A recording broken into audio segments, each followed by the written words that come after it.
Assalamualaikum warahmatullahi wabarakatuh. Selamat siang teman-teman semua dimanapun Anda berada. Pada perkuliahan hari ini kita akan membahas mengenai bahasa Indonesia, sejarah, ragam, dan kedudukannya. Baik, pada penyampaian yang pertama, sejarah dan kelahiran bahasa Indonesia. Akar sejarah bahasa Indonesia itu tidak jauh dari semangat perjuangan dan sejarah bangsa Indonesia itu sendiri. Asal mula bahasa Indonesia adalah dari bahasa Melayu, yang mana itu turunan dari Kerajaan Sriwijaya pada abad ke-7. Itu dibuktikan dengan adanya prasasti, kalau bisa dilihat teman-teman di slide yang sudah ada. Itu pada tahun 1684 Masehi, itu ditemukannya prasasti Talang Tuo. Lalu 686 Masehi itu ditemukan prasasti Kota Kapur.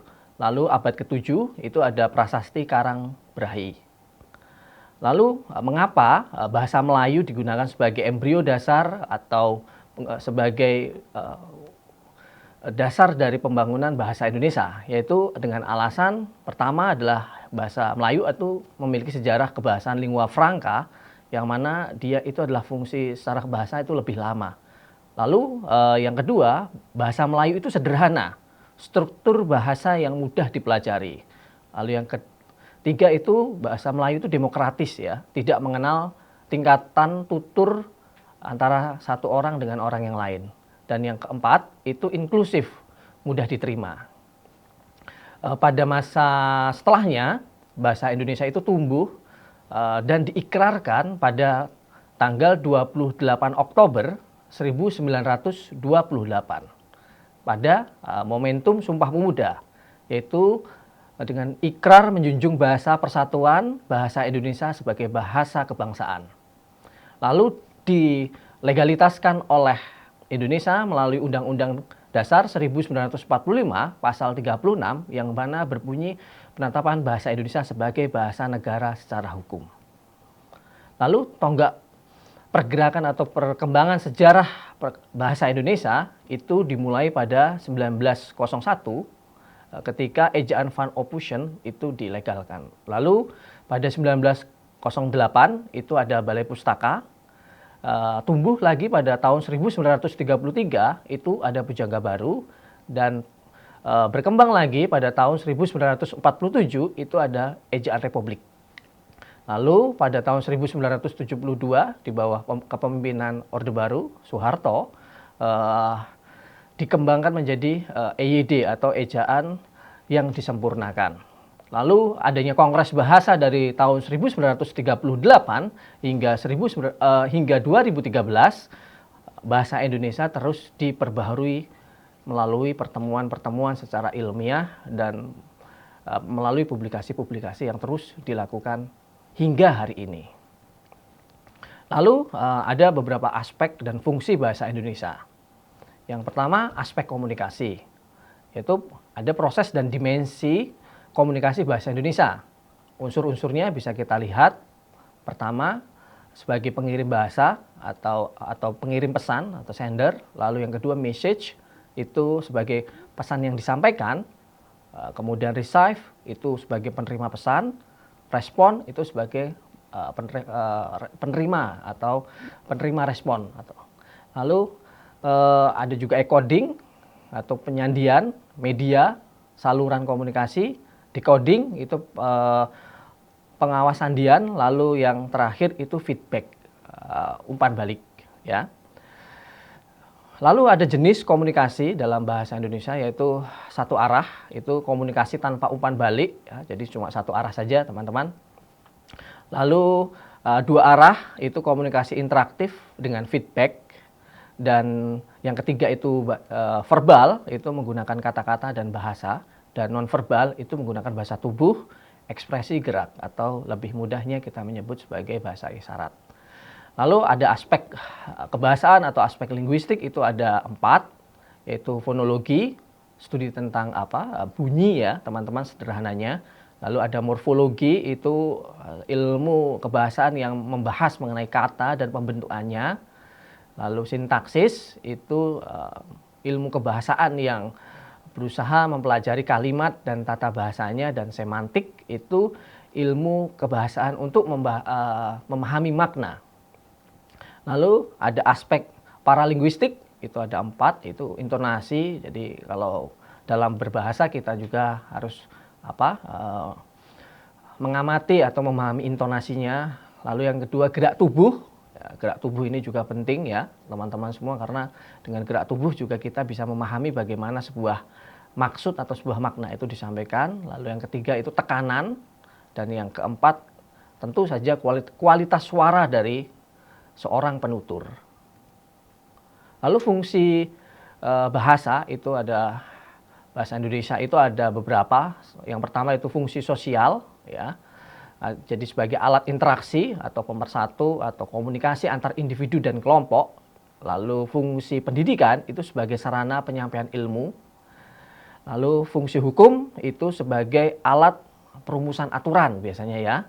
Lalu fungsi agama itu sebagai media pemahaman ajaran keagamaan. Dan yang kedua terakhir yaitu fungsi pemerintahan dan fungsi militer. Lalu dalam kedudukan nasional, bahasa Indonesia itu dilegalkan sebagai lambang kebangsaan, lalu alat pemersatu bangsa, alat komunikasi antar budaya, lalu sebagai bahasa negara. Bahasa Indonesia itu diresmikan sebagai bahasa kenegaraan, lalu sebagai bahasa pengantar pendidikan, dan yang terakhir adalah lambang pembangunan, yaitu perencanaan dan pelaksanaan pembangunan nasional. Jadi bahasa Indonesia itu juga masuk dalam aspek pembangunan skala nasional maupun global. Oke, kedudukan bahasa di kancah global, ya kita mengenal BIPA ya teman-teman, bahasa Indonesia bagi penutur asing. Itu apabila kita melihat slide yang sudah saya tampilkan, itu minat terhadap bahasa Indonesia itu besar ya. Ada 100 negara dengan 1000 lebih lembaga BIPA, dan mungkin bisa ditafsir sampai lebih dari 1 juta pembelajarnya. Karena kita tahu ada beberapa kampus juga sekarang di Timur Tengah sana membuka fakultas bahasa dan sastra Indonesia. Bahkan kalau kita beralih ke beberapa negara di Eropa, itu juga sudah mulai membuka fakultas-fakultas bahasa atau kajian-kajian Asia Tenggara yang mana lebih memfokuskan pada kajian kebahasaan. Dari sini kemudian bisa kita lihat bahwa bahasa Indonesia memiliki potensi ya sebagai bahasa internasional karena daya tarik globalnya yang begitu besar. Lalu yang kedua, karena daya tarik itu tentu memiliki sinkronisasi secara silogisme, itu menarik secara ekonomi dan bisnis ya.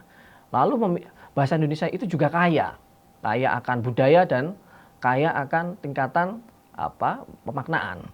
Dan yang terakhir itu bahasa Indonesia itu sangat diplomatis. Oke, bisa kita lihat di slide juga, di situ ada bagaimana penyebaran ya BIPA di negara-negara secara global. Di Asia Pasifik bisa kita lihat itu ada 250 lembaga, ini angka yang cukup besar ya.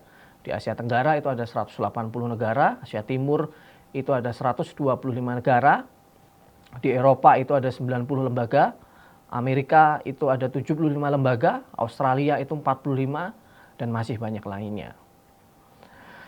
Dari sini kita bisa melihat pencapaian dan pengakuan bahwa ternyata bahasa Indonesia itu diakui secara internasional dan diajarkan dalam universitas-universitas ternama dunia. Dan harusnya dari sini kita juga harus merasa bangga, dan negara harusnya memberikan dukungan semaksimal mungkin terhadap kegunaan atau fungsi dari bahasa Indonesia itu sendiri. Lalu dari sini bisa kita simpulkan bahwa secara makna dan signifikan bahasa Indonesia itu bisa kita lihat sebagai simbol persatuan, rasa kebanggaan, karena kan kita tadi sudah memahami bahwa bahasa Indonesia adalah lambang dari sejarah, lambang dari nasionalisme. Lalu yang kedua yaitu identitas, yang mana identitas itu, bahasa Indonesia itu memberikan corak terhadap masing-masing etnitas di negara kita yang memiliki beragam suku dan budaya. Lalu yang terakhir yaitu kedaulatan. Bahasa Indonesia itu menggambarkan bagaimana dinamika pertumbuhan jatuh bangunnya sebuah negara dari negara jajahan menjadi negara yang berdaulat dan mandiri.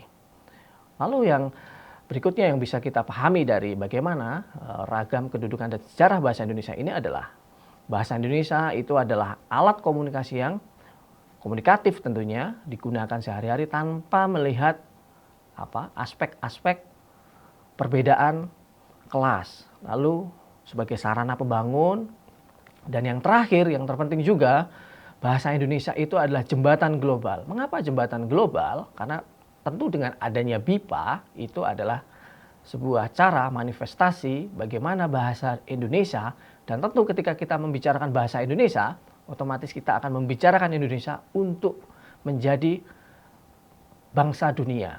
Bangsa dunia itu apa? Bangsa yang diakui, dipahami dan dimengerti sebagai sebuah bangsa yang berdaulat dan memiliki keanekaragaman yang kaya. Ya, terima kasih. Cukup untuk pertemuan hari ini. Semoga apa yang sudah saya sampaikan pada sesi ini dapat menjadi suplemen atau tambahan atau referensi dasar kalian untuk mempelajari sejarah, ragam, dan kedudukan bahasa Indonesia di modul yang sudah disediakan sebagai tambahan yang bisa melengkapi dari apa yang sudah kalian akan baca nanti. Demikian, akhir kata, Assalamualaikum warahmatullahi wabarakatuh.